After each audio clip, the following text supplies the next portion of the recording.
Hello everyone! Boy, it's good to be filming again. How's it going? So welcome back to my channel. Today I have a few things in store for you. Excuse me, cat hair. The first is a reading and movie recap from August until now, pre-Halloween. And a super special announcement at the end. Stay tuned because I think it's really fun. Let's start with Garbaugust.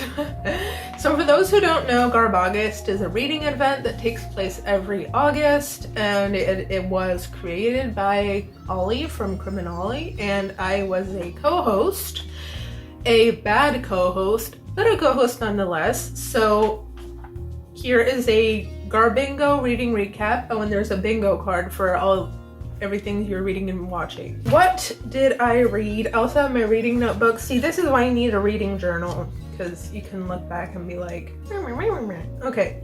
First book I read was Penetrated by the Alien by Darcy Rose. Yes, so this got the kinky sex box checked and weirdly specific subgenre, because it was alien sex, but it was vanilla alien sex, and it was also a short story and an audiobook. The audiobook was okay, nothing much to it. Was it good? Sure. It was like a 2 hour long-ish. It was fine. In the Tall Grass by Stephen King was the second one. So this had the green on the cover, and I don't know if we could do Moral Panic. Is everything Stephen King does Moral Panic just because at this point Stephen King is Stephen King? I don't know. That is debatable.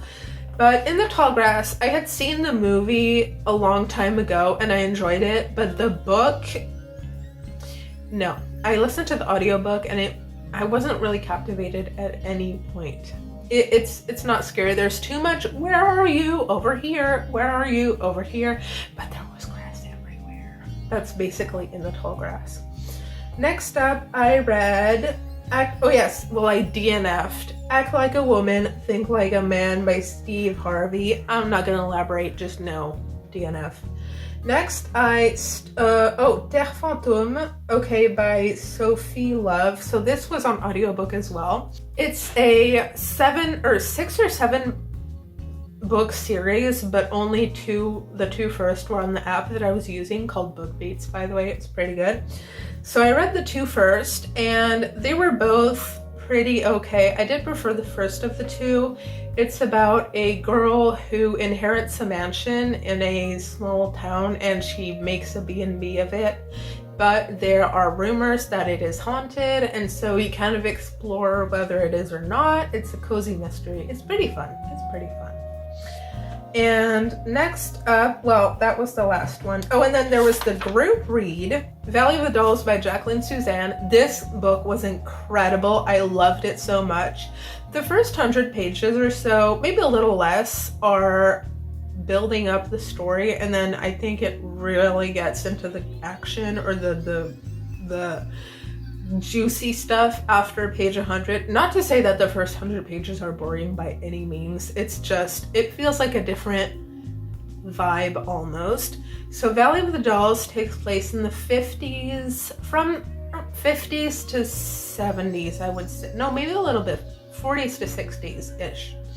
So you follow Anne and, crap, what are their names? Anne,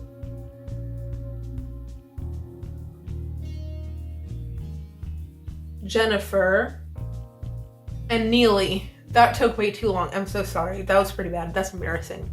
And Jennifer and Neely, who are the 3 main characters of the story, and it does shift between their POVs, which is kind of interesting and adds dimension to the story. And how they meet in New York. All of them have the same goal of having a better life, albeit it manifests in different ways for each other. And it's very much like a decadence into the elite or entertainment industry, like innocently going into it and how it affects them and how they become, and it's really cool. I really enjoyed the book. It was really, really, really fun. So I think that I don't know what that would cross. So I also read, so Der Fantôme is Trash in Translation. I must admit, cults, I cannot remember. I just know that I watched a movie at some point. I should have written down the movies I watched as well. I'm so sorry, that was pretty bad. Modern Trash was the In the Tall Grass. More Than Two Guns on the Cover. Okay, so I started a book and it was so bad. It was a cowboy adventure in trades with Native Americans type thing. Probably happened in the 1700s or so. I can't even remember the book. I didn't write it down because that's how far I got into it. Also on BookBeat was one of the free books. Well, I had during the 30-day, trial period. No, I don't even want to give you the name of the book because it was just, I didn't enjoy it. Again, I'll give the same disclaimer I gave to the Steve Harvey book, is I probably didn't get far into it enough to know if there was enough substance to redeem it, but I didn't want to get that far in because time, is mine and not others. And so, yeah, but there was More Than Two Guns on the cover because the cowboy had one, the Native American had one, and it felt like it was going to go very much downhill from page 2, okay? But I'm still crossing it off because, why wouldn't I? Okay, so then wouldn't watch or read on the bus and Giallo/slasher are the same, and that is a movie that I watched, which is Winnie the Pooh. What was it called? Oh, Winnie the Pooh, Blood, Guts, and Honey, or something like that. Oh my gosh. So this is a slasher movie in which Winnie the Pooh and Piggy and Igor, etc., all the animals, and the little guy, Chris, I think he's called, goes away and comes back as an adult with his girlfriend to introduce her to his friends, and he finds that they also have grown up alone in the woods with no one to play with, and so they went all slasher on each other basically. And so Winnie the Pooh is a bloodthirsty serial killer, and it's a slasher movie.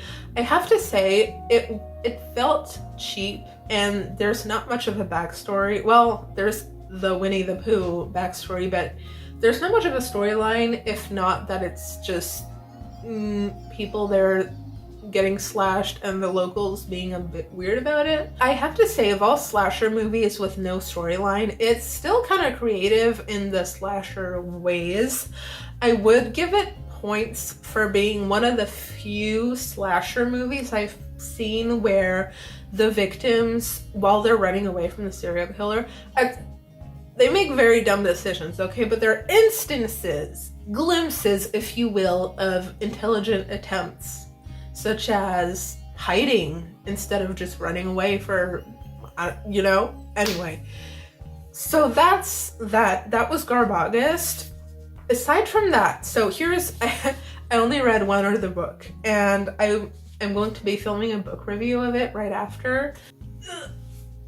And that is Night Film by Marisha Pessel.